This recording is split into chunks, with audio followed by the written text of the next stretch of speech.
Baik,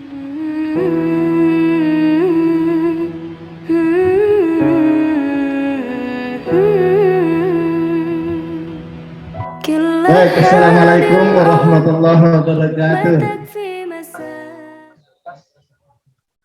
Alhamdulillah, alhamdulillahilladzi arsala rasulahu bil huda wa dinil haqq liyuzhirahu 'ala dini kullihi walau karihal kafirun. Asyhadu an la ilaha illallah wa asyhadu anna Muhammadan abduhu wa rasuluh, amma ba'du. Yang kami hormati Bapak Ketua, Wakil Ketua, Bapak Ibu Hakim, pejabat struktural fungsional Pengadilan Agama, serta adik-adik honor yang kami banggakan. Satu kata yang pantas kita ucapkan setiap hari adalah rasa syukur kepada Allah Subhanahu wa Ta'ala yang telah memberikan nikmatnya sampai saat detik ini, yakni nikmat umur dan kesehatan. Ya, kita bisa melaksanakan tugas yang kita emban setiap hari. Salawat beriring salam kita persembahkan kepada junjungan kita Nabi besar Muhammad sallallahu alaihi wasallam.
Saya melaksanakan pada puasa ini. Saya jalani tahun demi tahun, barulah timbul sekarang pertanyaan kepada diri saya, apakah puasa yang saya laksanakan pada saat ini semakin meningkat atau semakin menurun? Contoh kecil, misalnya berapa banyak juz yang kita baca sudah sampai kepada hari yang ketiga ini.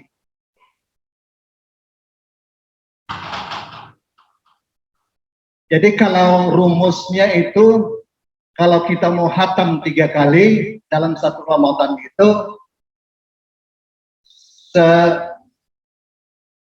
sehabis zuhur 6 lembar, sehabis asar 6 lembar, sehabis maghrib 3 lembar, sehabis isya 6 lembar, subuh 6 lembar. Maka itu bisa dengan rumus itu kita akan hatam sebanyak 3 kali. Alhamdulillah.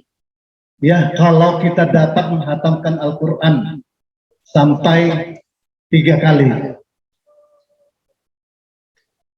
Makanya kita bertanya kepada diri kita dengan hatam, dengan kajian kita pada saat kita melaksanakan tadarusan di masjid ini, ya alhamdulillah dikomandoi oleh Pak Ketua, semuanya ikut. Cuman jamaahnya makin lama makin mundur. Kayak kita tarawih di masjid, ya hari pertama, hari kedua penuh, Kita bukan mengkaji siapa yang pintar, siapa yang tidak bisa, siapa yang lancar membaca. Betul kata Pak Ismail itu, lancar kaji karena diulang, karena kita jarang mentadaruskan Al-Quran itu. Minimal kita itu, ya insya Allah bukan kita bangga-banggakan, saya targetkan satu hari itu minimal dapat 1 juz hari-hari biasa, seperti itu. Dengan berapa lembar saya dapat, pokoknya targetnya 1 juz. Nah begitu. Makanya introspeksi diri kita itu kita tanyakan, jangan kita mau kembali kalau dikatakan kita puasa digolongkan kepada puasa anak-anak. Kan Imam Al-Ghazali itu memberi puasa itu membagi kategorinya kepada 3. Puasa awam, hawas, dan hawasil hawas. Kalau anak-anak puasa kan bagaimana, Bu Endang? Anak-anak kan berpuasa hanya sekedar menahan dari lapar dan haus. Ada orang kalau puasa kita lihat itu tidur sepanjang hari menjelang buka baru bangun. Semua lewat, zuhur lewat, asar lewat. Jadi anak-anak itu kalau berpuasa, yang penting nanti waktu berbuka itu semua ada es dan segala macam. Yang lapar dan hausnya itu tuh aja yang dianunya. Sementara hal-hal yang lain tidak pernah diperhatikannya. Nah ini kalau saya ibaratkan ada orang yang melaksanakan puasa, kita temui di masyarakat itu ada yang hari pertama puasa untuk mengambil berkah, kemudian hari ke-15 puasa, kemudian hari terakhir puasa, supaya terpenuhi keseluruhan kata dia. Karena saya bertetangga di Medan, supir, semua pelaksanaan apapun yang berkaitan dengan agama, sosial, dan apapun tidak pernah peduli sama sekali. Jadi saya coba-coba jalan, bertetangga ke rumah untuk mengajak beliau itu, sampai saya bilangkan, nanti kalau kita meninggal, tak ada yang melaksanakan fardu kifayah terhadap jenazah kita, saya bilangkan gitu. Apa jawabnya? Biarin saja, katanya, kalau saya tidak dimandikan, tidak dikafankan, tidak dikuburkan. Kan tetangga sini juga yang busuk, kata dia. Yang kena baunya, karena begitu jawabannya. Itu nyata. Jadi ada puasa awam itu puasa anak-anak, ada hawasil hawas, ada puasa hawas.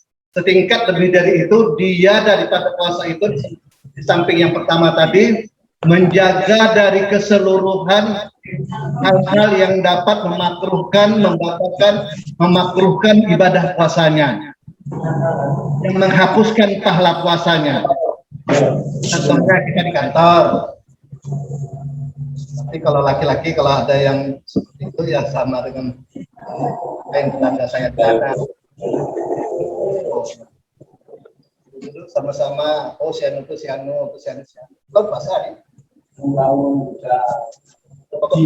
Menghibah orang, menggunjing orang. Tetangga kali itu kan rumahnya rumah bedeng namanya.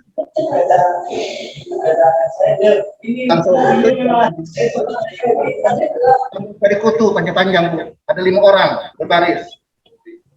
Itu sambil itu lewat istri siapa itu gemuk, pakai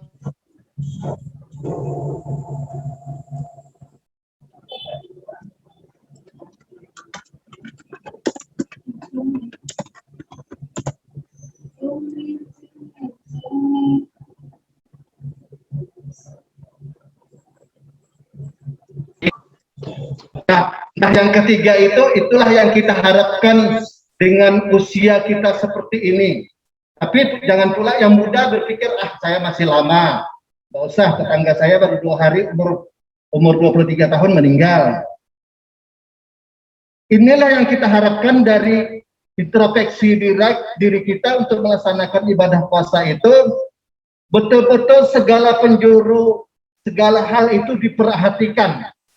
satu hari saja dia tidak ikut melaksanakan sholat tarawih berjamaah di masjid, rasanya bagaimana kurangnya ya gitu. Sama kita biasa puasa sunat Senin Kamis, kalau sehari itu gak puasa, ya Allah rasanya ketinggalan. Kalau sudah biasa kita tadarusan, terlewat aja satu malam, satu juz kurang, ya Allah bagaimana saya ini. Makanya kita yang sudah usia 50 ke atas ini perlu berpikir matang.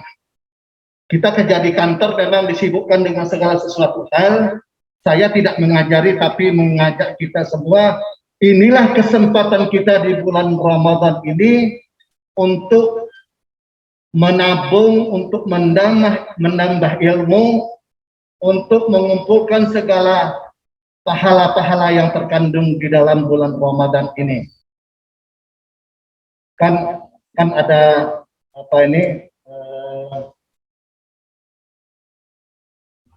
Ada suatu amalan, ada suatu hadis apa yang mengatakan rubba saimin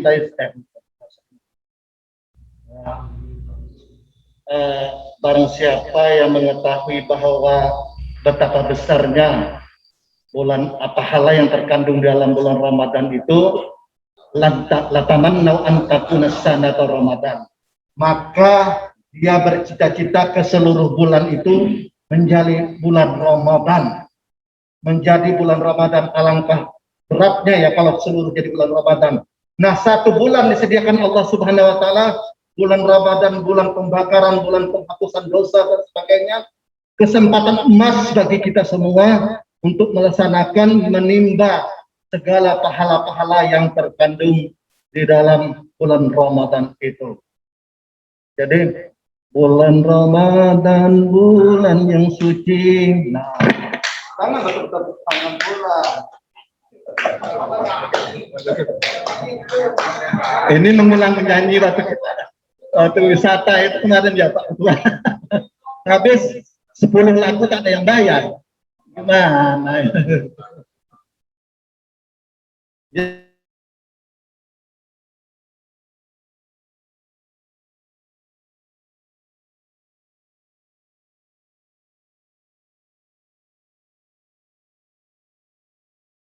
Jasa terwujud di pembaringan, seluruh tubuh akan menggigil, terbujur badan kan kedinginan.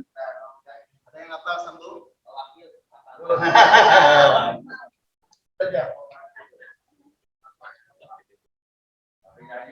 Tiada lagi diguna harta kawan karib sanak saudara, jikalau ada amal di dunia, itulah hanya pembela.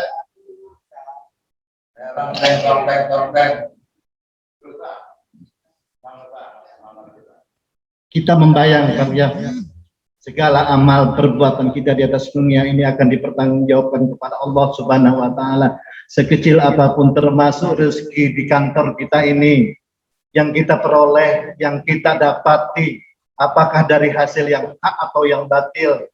Sudah sering saya katakan, kalau itu kita bawa tidak sesuai dengan daftar gaji kita berlebih, maka istri di rumah harus tanya, karena itu akan menjadi darah daging kepada anak yang kita berikan. Makanya banyak anak yang sekolah di pondok pesantren, kita antar ke mereka ke sana, lari mereka keluar dari pondok. Kenapa? Karena badannya itu sudah bercampur antara dengan hak yang batil, makanan yang diberikan. Jadi korupsi itu bukan uang saja Pak, dari segi pelaksanaan melaksanakan kerja saja, melaksanakan kerja sehari-hari itu tuh tidak kita laksanakan sesuai dengan prosedur dan SOP kita, kena kita juga. Kita dibebankan masuk jam 8, tahu-tahu lewat, pulang sebelum waktunya, juga itu namanya korupsi waktu. Apalagi ibu-ibu begitu beratnya bekerja, melayani suami, dan sebagainya. Maka perlu kehati-hatian saling memperingatkan kepada kita bersama, supaya nafkah yang kita peroleh itu adalah ridho dari Allah Subhanahu wa taala, mardatillah. Tujuan hidup kita, maka hidup syar'i kita yang terakhir adalah mencapai keridhaan Allah Subhanahu wa taala agar kita selamat dunia dan akhirat. Demikian, terlebih terkurang saya mohon maaf. Al-hurru wal mataru laibul yaum, al-khata' wan nisyan laibun nafs. Wassalamualaikum warahmatullahi wabarakatuh.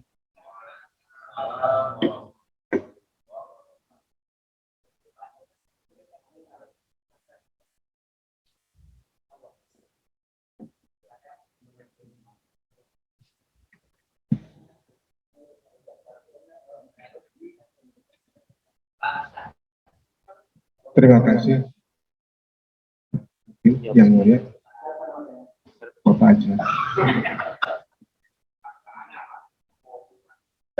Untuk jadwal berikutnya hari Kamis yang akan datang, yang mulia Bapak Hakim, Bapak Arsyad, Bapak Arsyad Sarjana Hukum.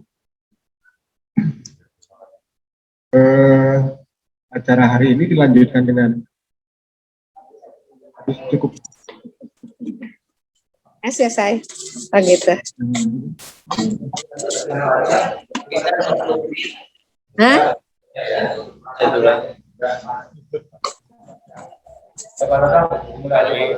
Ya, demikian kami tutup.